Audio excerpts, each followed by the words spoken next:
नमस्कार भाइयों, good morning, Radhe Radhe. आ जाओ भाइयों, आज हम लोग कंपनी लेखे का जो हम लोग सीरीज शुरू किए थे, जिसमें हम लोग क्या पढ़ रहे थे, अंश पढ़ रहे थे, अंशों का निर्गमन और उसका शोधन पढ़ रहे थे।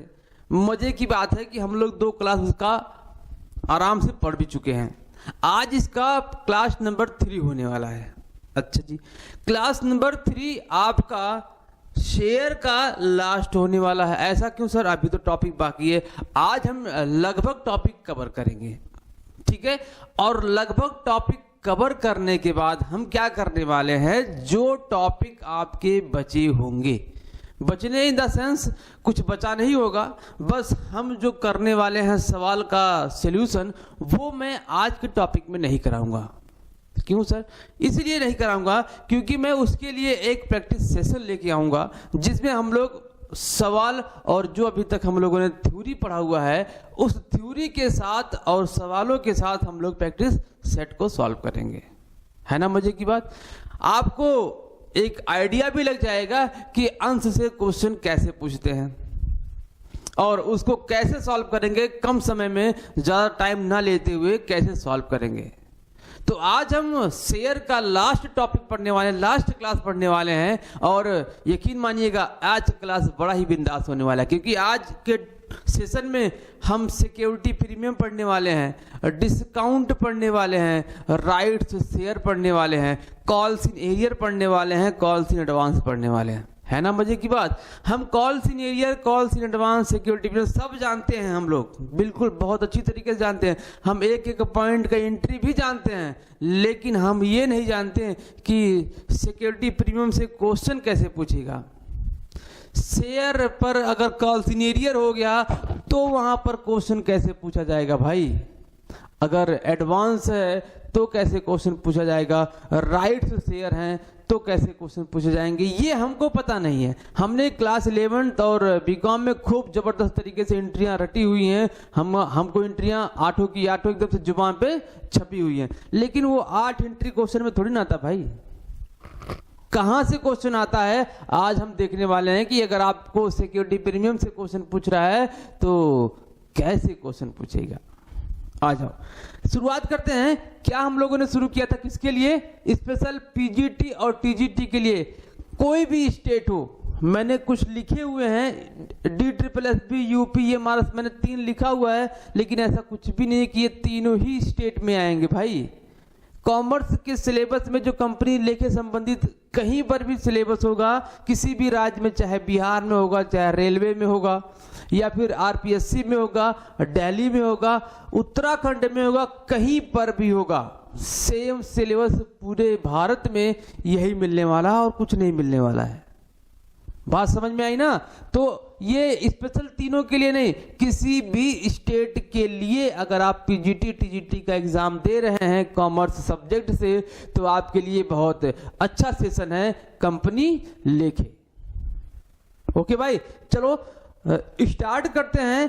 क्या सर, आज हम शुरुआत करने वाले हैं बड़ा ही अच्छा टॉपिक।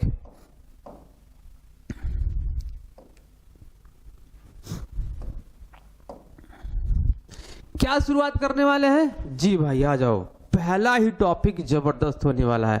पहला टॉपिक आपका है अंश पर ब्याजी। अंश पर ब्याजी। सर ये क्या होता है? आपने बड़ा अद्भुत इंग्लिश लिख दिया। कुछ नहीं भाई, इसी को तो कहते हैं सिक्योरिटी प्रीमियम। क्या कहते हैं? इसी को तो कहते हैं सिक्योरिटी प्रीमियम।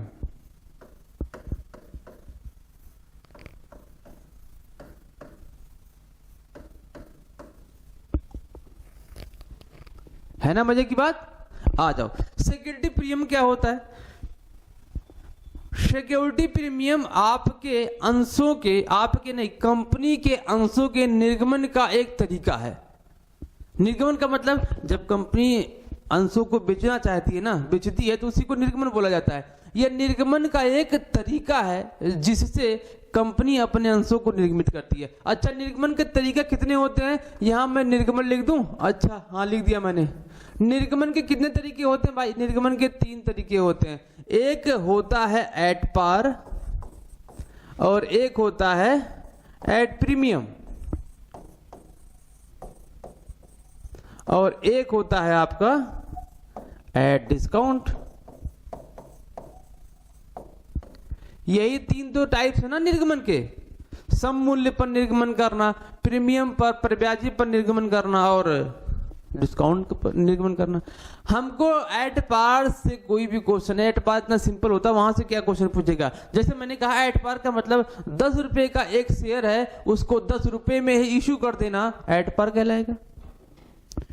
10 रुपए के शेयर को 11 रुपए में, मतलब 10 रुपए की फेस वैल्यू से ज्यादा में जब उसको इश्यू किया जाता है तो उसे क्या बोलते हैं, प्रीमियम बोलते हैं।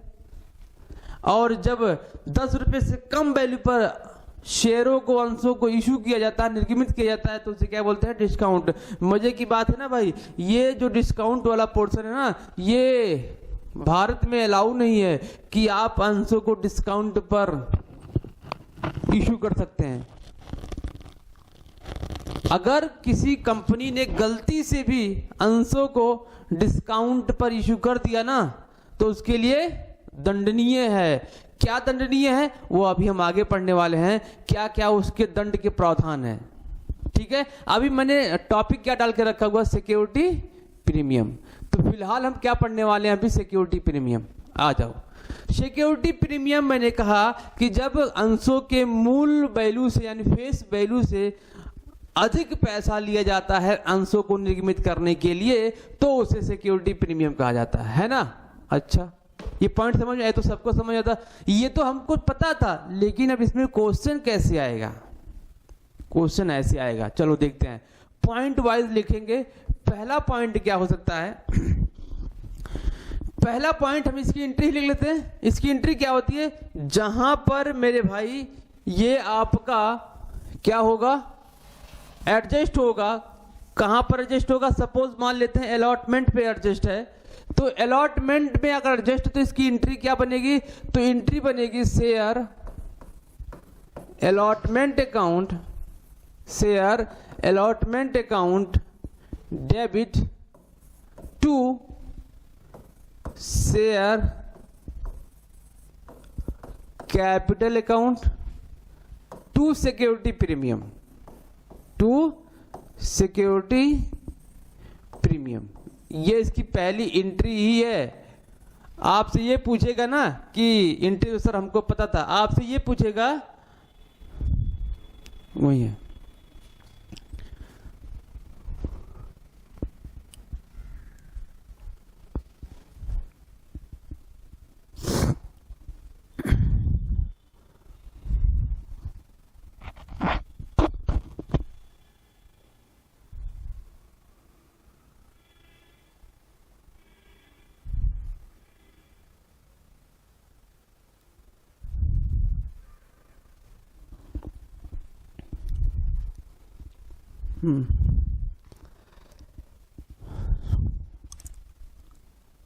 वहीं पे है, एक मिनट।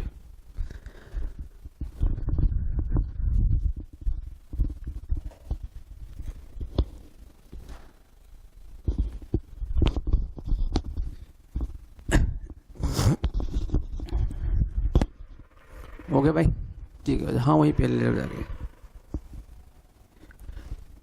तो ये क्या हुआ, ये इसकी एंट्री हुई जी सर, इसकी एंट्री हो गई। हाँ भाई, इसकी एंट्री क्या होती है, सपोज मान लिया अलॉटमेंट पर है, तो share allotment account debit to share capital to security premium. आपसे ये पूछेगा कि सिक्योरिटी प्रीमियम को डेबिट किया जाता है या फिर क्रेडिट किया जाता है।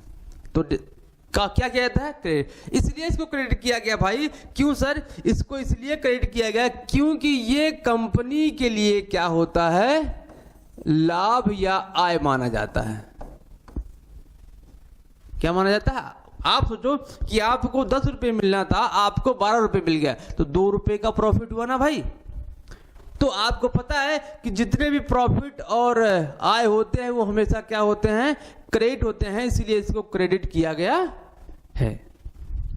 बात समझ में आ गई। अच्छा जी, अब क्या बात आती है, सर एक चीज तो हमने पढ़ा था, लेकिन अब आप ये नहीं पढ़े होंगे कि सिक्योरिटी प्रीमियम जो होता है, सिक्योरिटी प्रीमियम जो होता है भाई, इसको कौन से खाते में दिखाते हैं? हमको तो पता है बैलेंस शीट में, रिजर्व एंड सरप्लस में हमने रटा हुआ है कि हमको वहां पर दिखाया जाता है, इसको वहां पर दिखाया जाता है।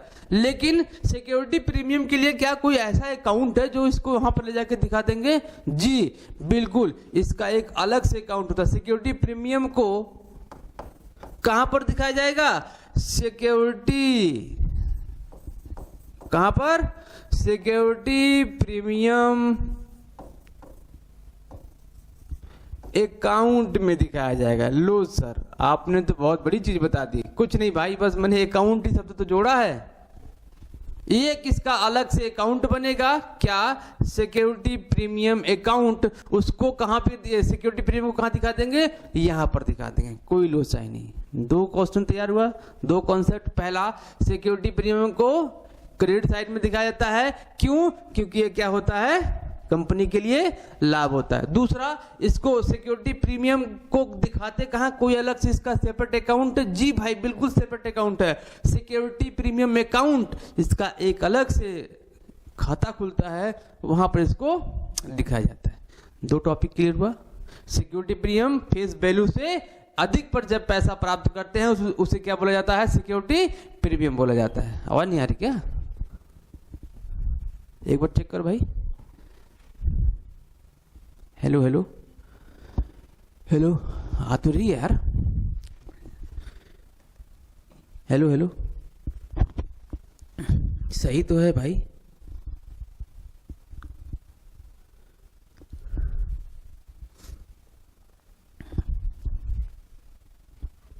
चलो, अंश पर ब्याजी का हमने इनडायरेक्टली 4 टॉपिक सीख लिया। पहला एंट्री सीखा, दूसरा ये क्या होता है? लाभ होता है। तीसरा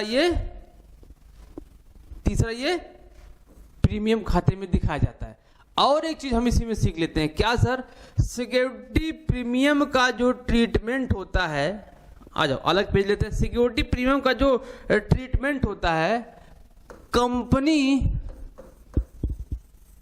एक्ट, कौन सा एक्ट भाई? प्रेजेंट में कौन चल रहा है? 2013 चल रहा है ना? जी सर, 2013 ही तो चल रहा है। 2013 सेक्शन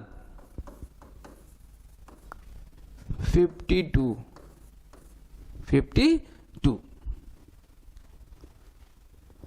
जो कंपनी को अलग से पैसा प्राप्त हुआ है सिक्योरिटी प्रीमियम के रूप में, उसका कंपनी करेगी क्या? उसका प्रयोग कहां करेगी? ये इसका प्रयोग है भाई। ये आ गया आपका इंपॉर्टेंट पॉइंट। सिक्योरिटी प्रीमियम का इंपॉर्टेंट पॉइंट आ गया कि कंपनी सिक्योरिटी प्रीमियम को कहां कहां यूज कर सकती है। और आपके पेपर में प्रयोग से ही क्वेश्चन पूछे जाते हैं। क्या पूछे जाते हैं? प्रयोग से ही क्वेश्चन पूछे जाते हैं कि सिक्योरिटी प्रीमियम को प्रब्याजी को कहां दिखाया जाएगा, कहां यूज किया जाएगा, क्या होगा इसका।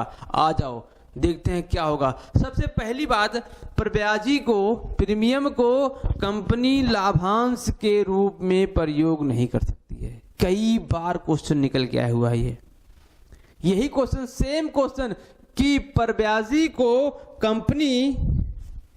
कंपनी क्या लाभांश के रूप में यूज कर सकती है? बिल्कुल भी लाभांश के रूप में यूज नहीं कर सकती है।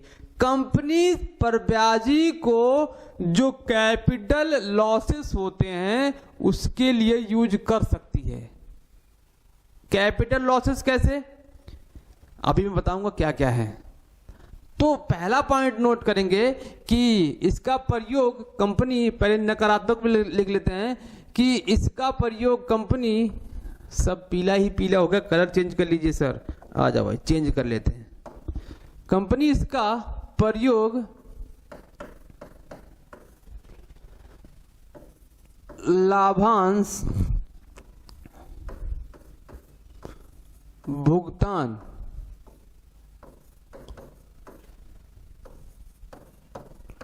करने में नहीं कर सकती है, नहीं कर सकती है। अच्छा हाँ भाई, बिल्कुल नहीं कर सकती। ये पहला मैंने इसलिए लिख दिया क्योंकि ये इंपॉर्टेंट है। कई स्टेट में, मैं स्पेशल यूपी की बात करूं, यूपी के कई बार टीजीटी पीजीटी एग्जाम में ये क्वेश्चन निकल के आया है, क्या प्रब्याजी का यूज लाभांश में कर किया जा सकता है? तो ऑप्शन है नहीं। दूसरा ले लो भाई, दूसरा क्या लिखते हैं? दूसरा ये है कि जो इसका यूज है, कंपनी सिक्योरिटी प्रीमियम, मैंने लिख दिया शॉर्ट में, सिक्योरिटी प्रीमियम को बोनस अंशों, किसको? बोनस अंशों के निर्गमन पर कर सकती है। क्या कर सकती है? कर सकती है। कंपनी बोनस अंशों के निर्गमन में इसका प्रयोग कर सकती है। और दूसरा पॉइंट आ जाओ, अब आ जाओ, इंपॉर्टेंट है। अंशों और ऋण पत्रों के निर्गमन के समय, निर्गमन पर, अच्छा, निर्गमन पर किए गए, क्या किए गए? किए गए व्यय, कानूनी व्यय जिसे हम कह सकते हैं, कानूनी व्यय, कटौतियां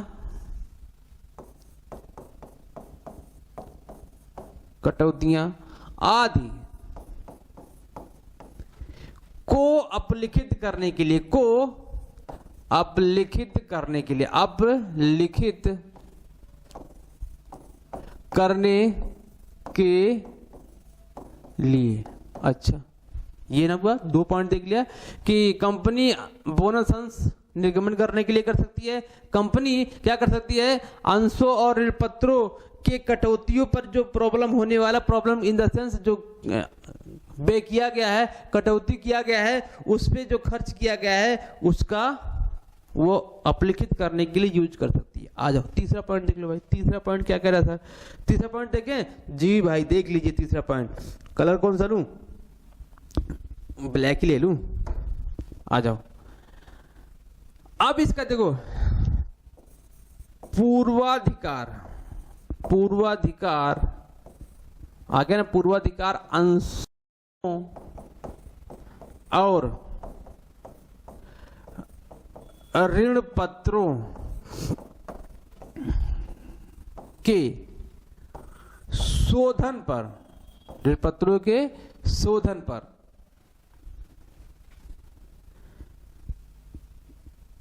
दिए गए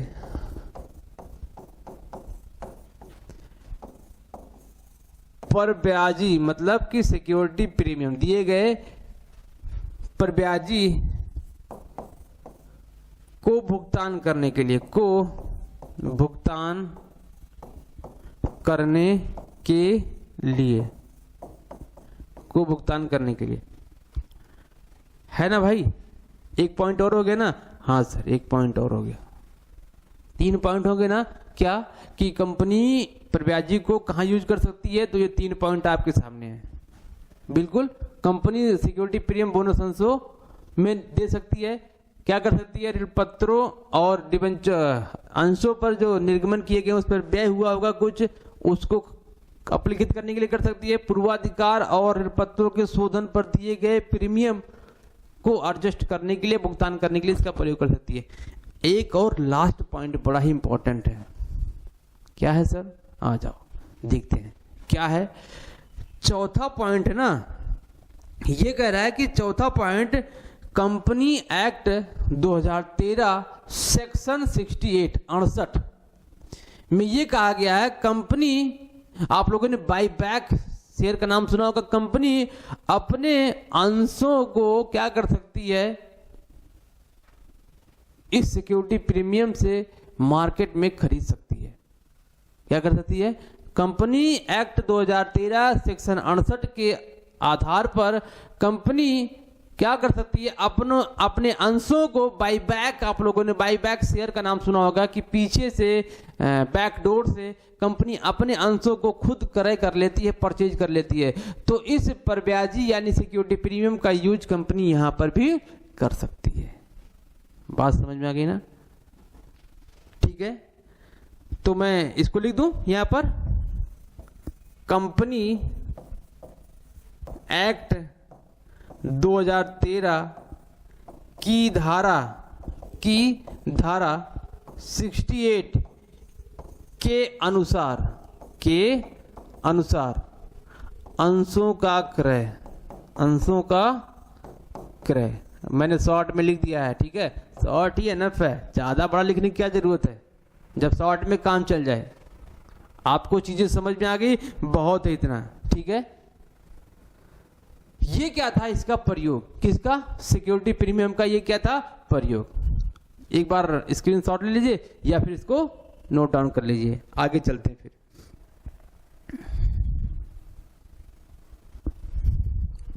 हो गया, आगे चलें। जी सर, आगे चलिए। मैं कुछ और लिखता हूं, इससे इंपॉर्टेंट नोट लिख लेता हूं, इसके संबंध में इंपॉर्टेंट नोट लिख लेता हूं। क्या, पहला देखिएगा, सिक्योरिटी प्रीमियम कंपनी के लिए लाभ माना जाता है, लाभ माना जाता है तो इसमें और कुछ बताना ही नहीं है कि इसको क्रेडिट दिखाया जाएगा। दूसरा, सिक्योरिटी प्रीमियम लाभ माना जाता है। दूसरा देखते हैं कि सिक्योरिटी प्रीमियम को, कई बार क्वेश्चन निकल गया है, सिक्योरिटी प्रीमियम को फाइनेंशियल स्टेटमेंट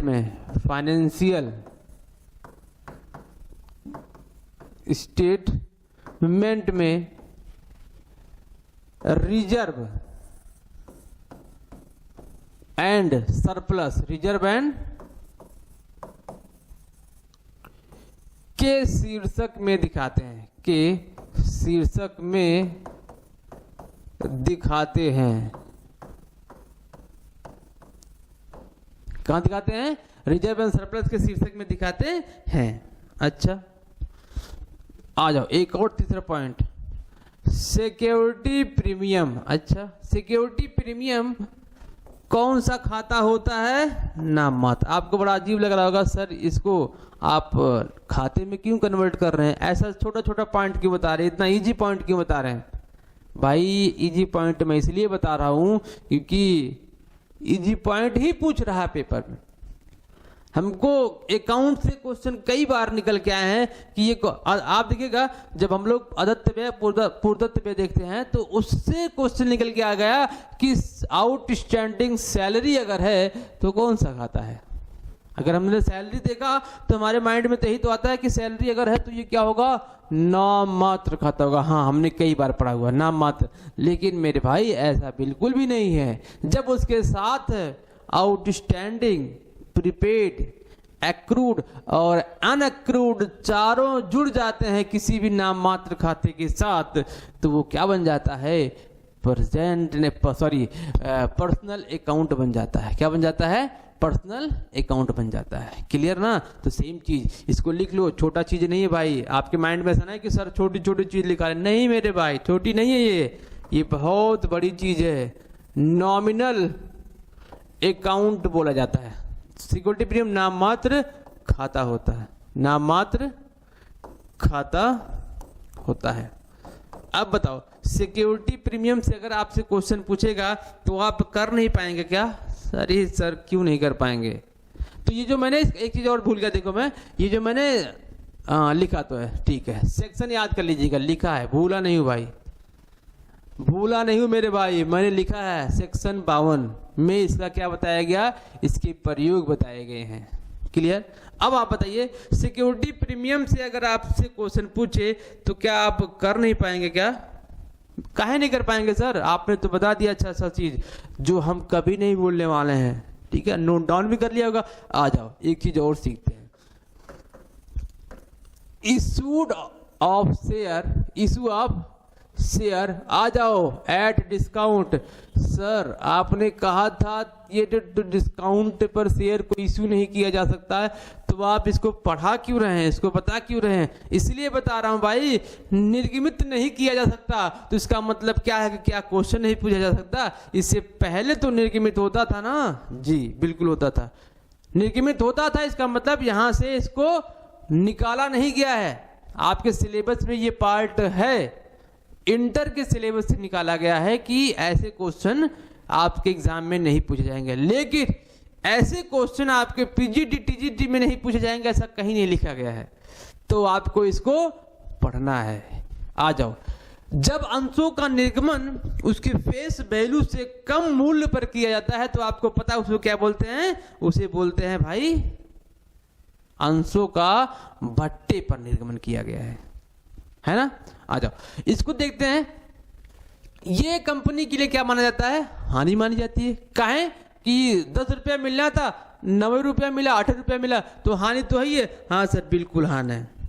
आ जाओ, और एक बात देखते हैं, डिस्काउंट। क्या यार, फोन रखना ही नहीं चाहिए सर।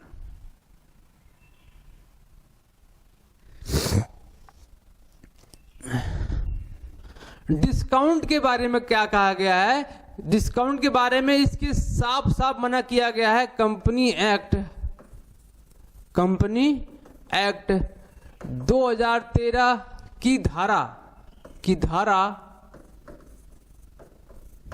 53 में बताया गया है कि में या के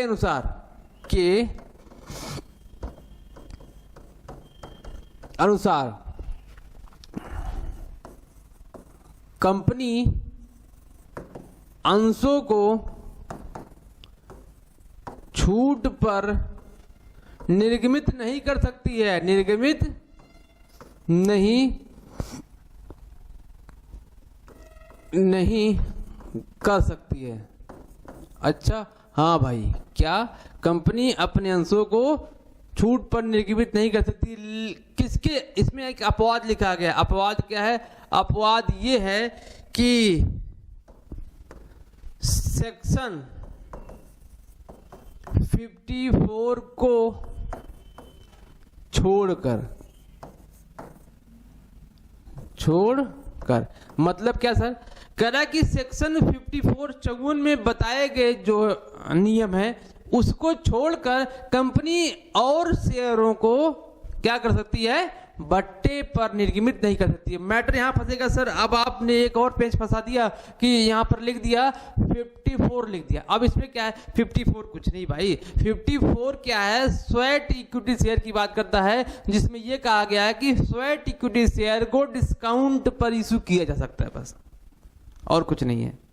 तो यहां पर कंफ्यूज होने वाली बात नहीं है कि 54 के अपवाद को छोड़कर। अपवाद यह है कि स्वेट इक्विटी शेयर को डिस्काउंट पर भी इशू किया जा सकता है ना। मजे की बात। तो यहां पर मैं सेक्शन 54 की बात कर रहे हैं तो हम लिख देते हैं यहां पर ना। जी सर लिख दीजिए। यहां पर किसकी बात की गई है? स्वेट समता अंश की बात की गई। समता अंश, स्वेट समता अंश को डिस्काउंट पर इशू किया जा सकता है। अच्छा हाँ भाई, इसको इशू किया जा सकता है। तो ये सेक्शन 53 के अनुसार, सेक्शन याद रखिएगा, कंपनी अपने अंशों को डिस्काउंट पर इशू नहीं कर सकती है। किसको छोड़कर? 54 को। आ जाओ, एक और पॉइंट लिख लें। जी सर। अच्छा, ये ऐसा हुआ कभी कि कंपनी अपने इन प्रावधानों को फॉलो ना कर पाए, ना करे, जबरदस्ती क्या करे? डिस्काउंट पर इशू कर दे, तो क्या होगा?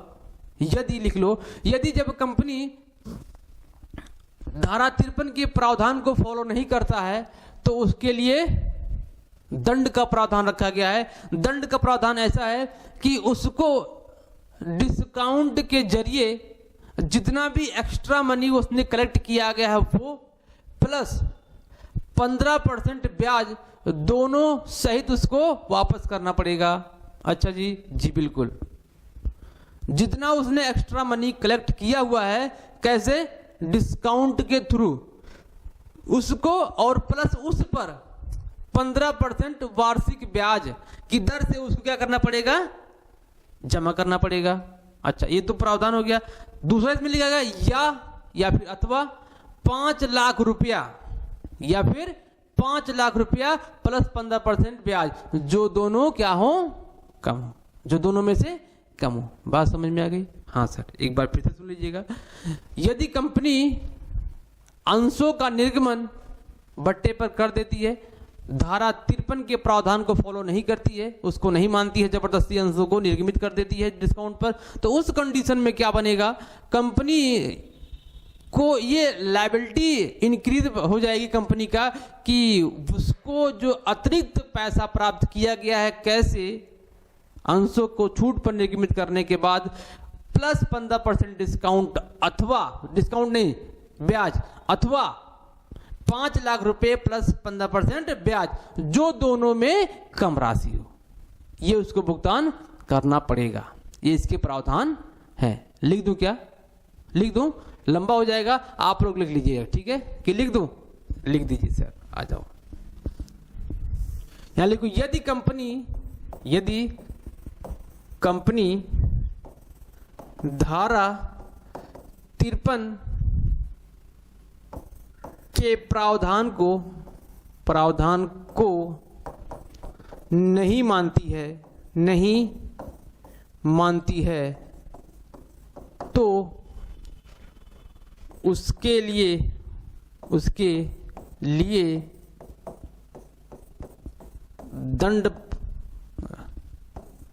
दंड का प्रावधान है, तो उसके लिए दंड का प्रावधान है। क्या है दंड? क्या क्या मिलेगा भाई? अतिरिक्त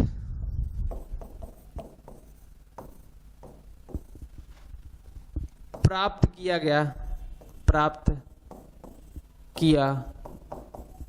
गया धनराशि प्लस 15% पर एनम इंटरेस्ट दो गया, या फिर अतिरिक्त मतलब क्या, डिस्काउंट से। किसे?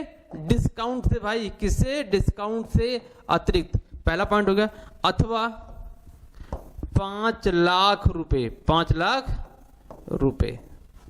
प्लस 15%, हटाओ 15% नहीं, प्लस 5 लाख रुपया, जो दोनों में क्या हो, जो कम हो, इन दोनों में से जो कम होगा ये उसको पेमेंट करना पड़ेगा। तो ये क्या था भाई? छूट के प्रावधान थे। छूट के प्रावधान, इससे ज्यादा आपके पेपर में आने वाला नहीं। और एक चीज, यदि कंपनी क्या करती है, डिस्काउंट पे इश्यू कर देती, तो शुरू से क्या हो जाएगी, शून्य हो जाएगी, व्यर्थ हो जाएगी। बात है, अंशों का यदि छूट पर निर्गमन किया गया है तो स्टार्टिंग से ही क्या है, वो व्यर्थ है, उसकी कोई वैल्यू नहीं है, कंपनी के ऊपर कभी भी कार्रवाई की जा सकती है। आ जाओ, इसकी एंट्री देख लें। हाँ सर, इसकी एंट्री देख लेते हैं। सिक्योरिटी प्रीमियम क्रेडिट होता था, ये क्या हो जाएगा, डेबिट, क्योंकि ये कंपनी के लिए हानि माना जाता है। तो ये क्या हो जाएगा, सपोज मैंने माना कि अलॉटमेंट पे ही मान लेते हैं। आ जाओ, अलॉटमेंट पे मान लें। हाँ सर, तो यहां पर शेयर अलॉटमेंट अकाउंट डेबिट, यहां पर क्या हो जाएगा, discount on issue account, sorry, हाँ, account debit to share capital, ये इसकी क्या हो जाएगी, एंट्री जाएगी। यहां पर ये क्या है, हानि है, और आपको पता है हानि हमेशा क्या होता है, डेबिट होता है। कोई डाउट नहीं? आ जाओ, अगले टॉपिक पे चलते हैं। क्या है अगला टॉपिक? इसको मिटा दो भाई, हो गया जी सर। आ जाओ, अगला टॉपिक क्या कर रहा है? अगला टॉपिक है आपका calls in advance and calls in arrear. ये दो टॉपिक है, कॉल्स इन एडवांस और कॉल्स इन एरियर। अच्छा, कॉल्स इन एडवांस क्या होता है? कॉल्स इन एरियर, जब कंपनी ऐसा नहीं एडवांस को प्राप्त करती, इसको क्या कहते हैं, पूर्वदत्त मांग कहते हैं। पूर्वदत्त मांग कंपनी ऐसे पार्षद अंतर नियम में जब बताया गया होगा, उसके कुछ निर्देश होंगे, क्या कंपनी किसी भी मांग को अग्रिम में प्राप्त कर सकती है, ये सूचना कहां पर होगी? पार्षद अंतर नियम में होगी। पार्षद अंतर नियम के प्रावधान में अगर लिखा गया है तो कंपनी क्या कर सकती है? किसी भी अंशधारी के अंशों पर मांग को अग्रिम रिसीव कर सकती है, पहला पॉइंट। और कंपनी जब अग्रिम रिसीव करती है तो कंपनी के लिए लायबिलिटी बन जाती है, इसलिए इसको कहां दिखाया जाता है? क्रेडिट में दिखाया जाता है। और एक बात क्रेडिट में दिखाने के बाद जब वो मांग आता है जहां का उसने पेमेंट पहले किया है तो उसको ले जाकर वहां पर उसको समायोजित कर देते हैं, पहला। ये तो हम सीखे हुए हैं, ये हमको हमारा टारगेट ये नहीं भाई कि आप सर वही पुराना बता के चले जाओ। यहां पर देखना है कि कॉल्स इन एडवांस जो होता है वो पेपर में कैसे आएगा। तो पेपर में दो तरीके से आ सकता है। कैसे? इसका पहला पॉइंट, पेपर में इसका केवल दो तरीका है आने का। पहला,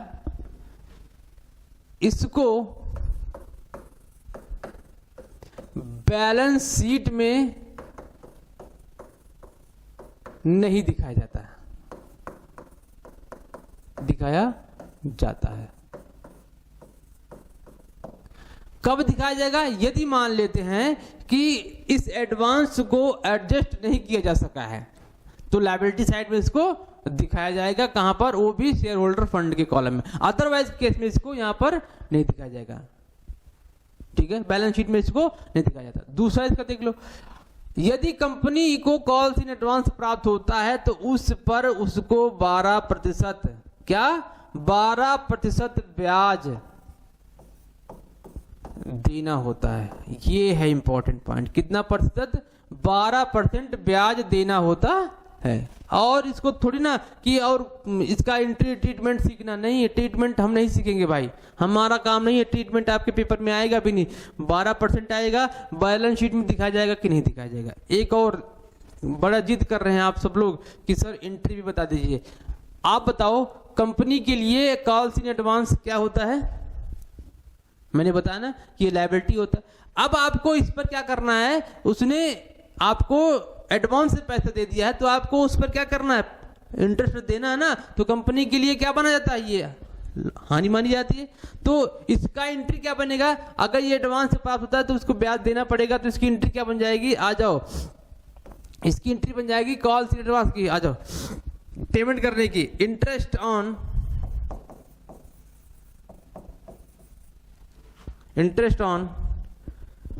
एडवांस कॉल्स इन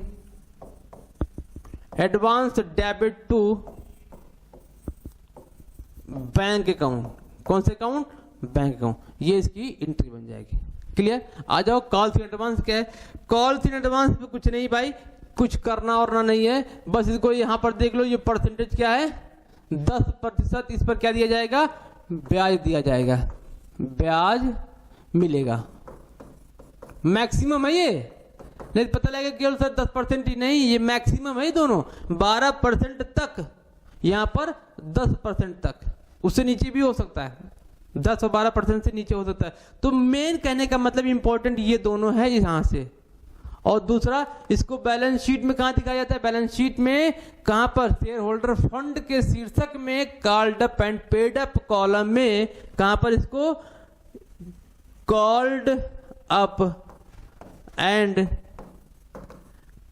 पेड अप में से क्या करते हैं? घटाकर दिखाते हैं, घटाकर दिखाया जाता है, घटाकर दिखाया जाता है। अच्छा सर, हाँ भाई, क्या करते हैं? इसको घटाकर दिखाते हैं। इसकी एंट्री क्या बन जाएगी? इसकी उल्टी एंट्री बन जाएगी, bank account debit to interest. क्या? Bank account debit to interest,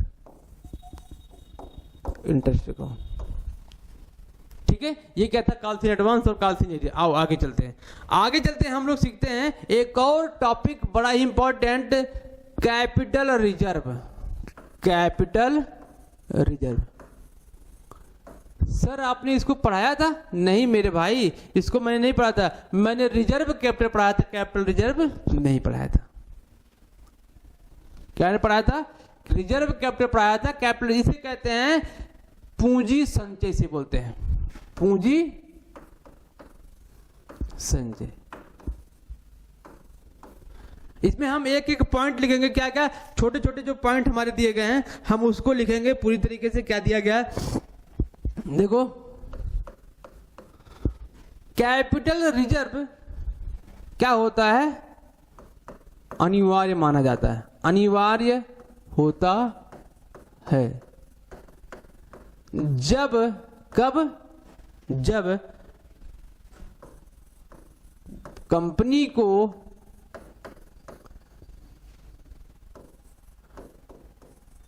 पूंजीगत लाभ होता है, पूंजीगत लाभ होता है। पहला क्या हुआ कि पूंजी संचय जो है कैपिटल रिजर्व है वो मैंडेटरी है यदि कंपनी को प्रॉफिट हुआ है, किस नेचर का? कैपिटल नेचर का, तो कंपनी को कैपिटल संचय करना ही करना है। क्या करना है? कैपिटल संचय उसको करना ही करना है। ठीक है, आगे क्या कह रहे हैं? आगे देख लो दूसरा पॉइंट।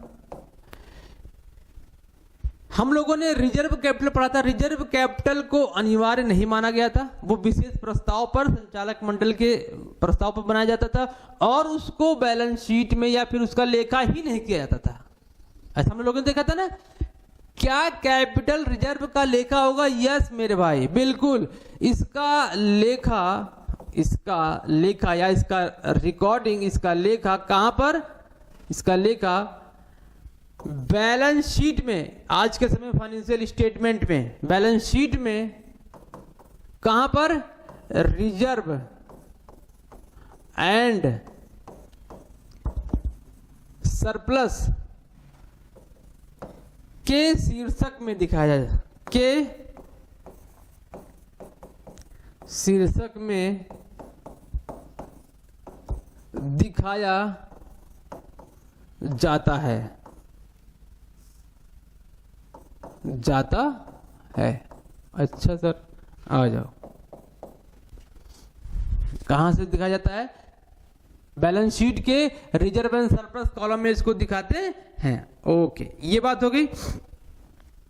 इसका प्रयोग कहां कर सकते हैं? इसका प्रयोग जैसे अभी हम लोगों ने सिक्योरिटी प्रीमियम को देखा था, सेम इसका वही यूज है कि इसका प्रयोग पूंजीगत हानियों को अपलिखित करने के लिए और बोनस अंशों को इशू करने के लिए, निगमित करने के लिए इसका प्रयोग किया जा सकता है। बात समझ में आई? जी सर, आ जाओ इसका प्रयोग देख लेते हैं। इसका प्रयोग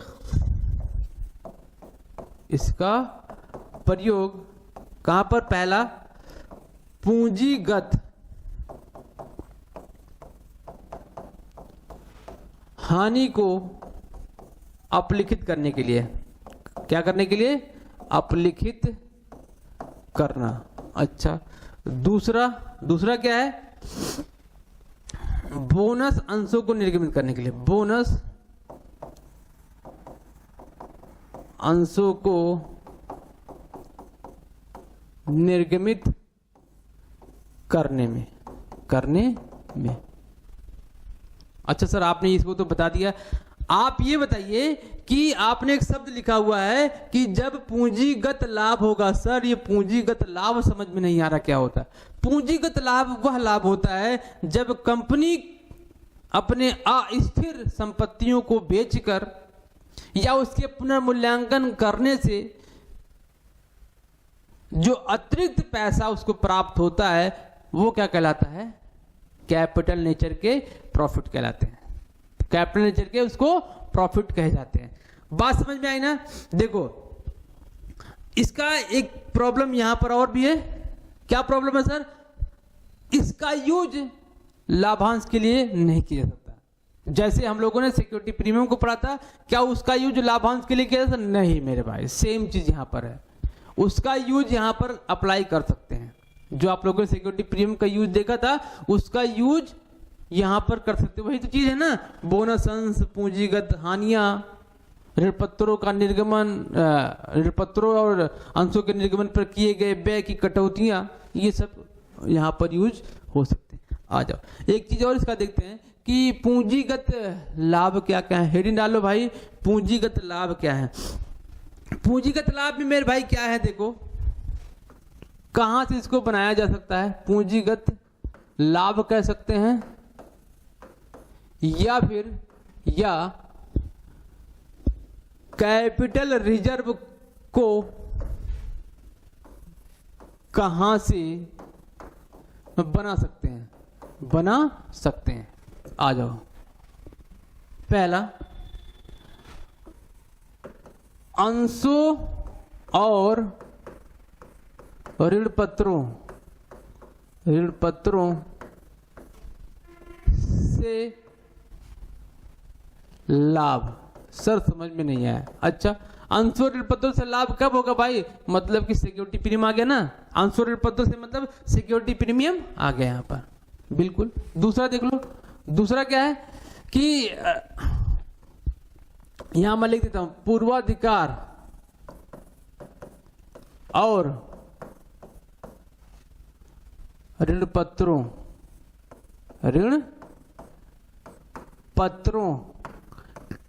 के शोधन पर लाभ। कैसे देना था किसी को 100 रुपया, हमने 90 रुपया दिया, 10 रुपया बच गया ना। देना था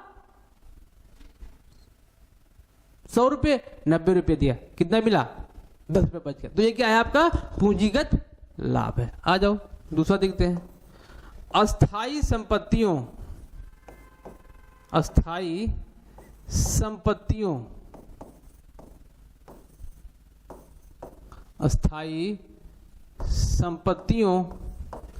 के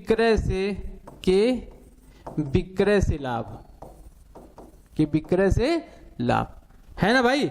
एक और लिख लो इसी में सर, एक और लिखा दीजिए। हाँ बिल्कुल लिखा देता हूं। चौथा देख लो, क्या अस्थाई संपत्तियों के पुनर्मूल्यांकन से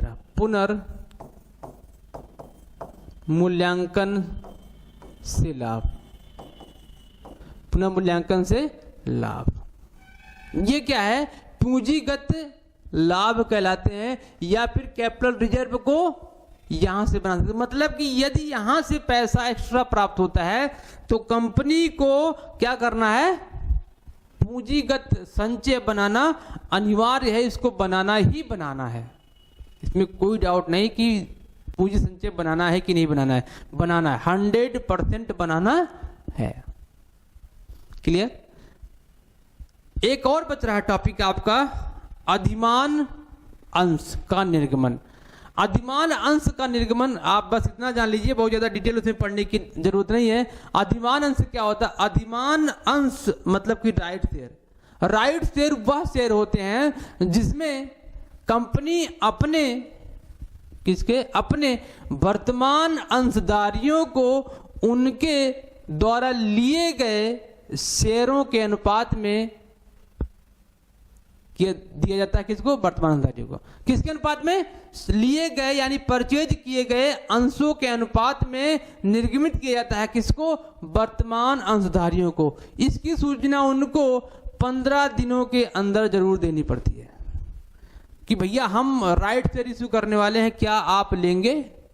तो वो ले भी सकता है और नहीं भी ले सकता है, या फिर अपने अंशों को, मोस्ट इंपॉर्टेंट, या फिर अपने अंशों को क्या कर सकता है, वो हस्तांतरित कर सकता है किसी दूसरे व्यक्ति को। तो ये वाला इंपॉर्टेंट है, क्या अधिकार अंश को अंशधारियों द्वारा हस्तांतरित किया जा सकता है। तो आंसर है बिल्कुल किया जा सकता है। इसका हस्तांतरण किसी थर्ड पार्टी को वो कर सकता है। तो अधिमान अंश में इससे ज्यादा आपको कुछ नहीं मिलने वाला। अधिमान अंश किसको निर्गमित किया जाता है, वर्तमान अंशधारियों को। कैसे, उसके लिए गए यानी खरीदे गए अंशों के अनुपात में उसको निर्गमित किया जाता है। उम्मीद है कि आपको समझ में आएगा। तो ये आज का लास्ट टॉपिक था, और उम्मीद है कि शेयर में जो हम पढ़ रहे हैं, क्या पढ़ रहे हैं भाई, हम यही तो पढ़ रहे हैं, अंशों का निर्गमन और शोधन। तो उम्मीद है कि हमने सब अच्छे से सीखा होगा और एक एक पॉइंट आपने नोट डाउन किया होगा। तो ये था आपका कंपनी लेखे से संबंधित अंशों के संबंध में क्लास। आज पार्ट लास्ट था। कल के क्लास में हम लोग देखेंगे ऋण पत्रों का निर्गमन और उसका शोधन।